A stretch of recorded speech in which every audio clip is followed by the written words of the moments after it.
Tumšo vai gaišo? Tumšo vai gaišo? Šnabi vai balzāmu? Tāda triviāla izvēle atreiz, bet ir arī nopietnāks izvēles. Balto kleitu vai melno kleitu? Kāzas vai bēres? Šīs ikdienas izvēles starp tumšo un gaišo mūs piemeklē itin bieži. Aiziet uz pasākumu vai palikt mājās.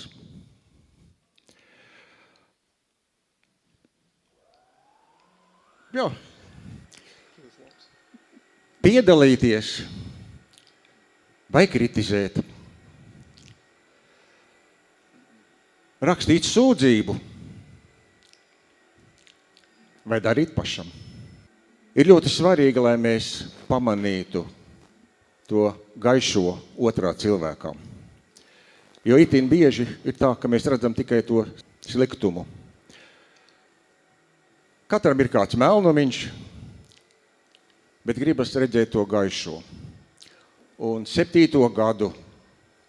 gada lielaucnieks ir tieši tāpēc, lai mēs pamanītu gaišumu šajos cilvēkos, kas mums līdzās ir zālē. Baibai, Vijai, Inesei, Edgaram, Sintijai, Anitai un ne tikai viņiem. Arī tiem 18, par kuriem jūs iesniedzāt savus priekšlikumus par viņu labajiem darbiem šogad Lielaucē. Paldies visiem tiem, kuri centās saskatīt gaišumu, un tie bija 253, kopumā tik daudz balsojumu arī bija. Šogad balsojums ir ļoti pārliecinošs. Gandrīz puse balsoja par gada lielaucnieku, kurš tūlīt nāks jūsu priekšā. Un tā ir Inese Jakuboviča.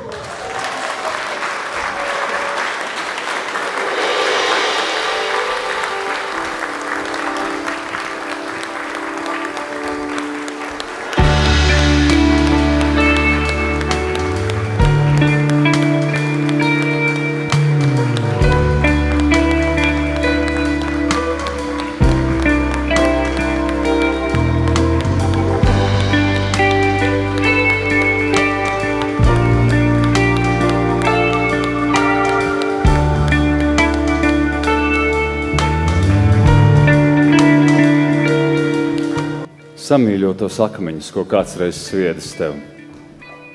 Uzceļ lielu drošu māju, ceļu nobruģē. Salasi pa vienam sapņus kādreiz lolotos, taisi no tiem siltus spārnus, augstu uzlido. Jo mums laika dots kā akmens zaļi nosūno. Jo var tikai apskaut koku, senču stādīto. Un ja ceļā pārsteidz tumsa, meklē dvēselē. Gaisma tur, ko deva draugi, tava ģimene.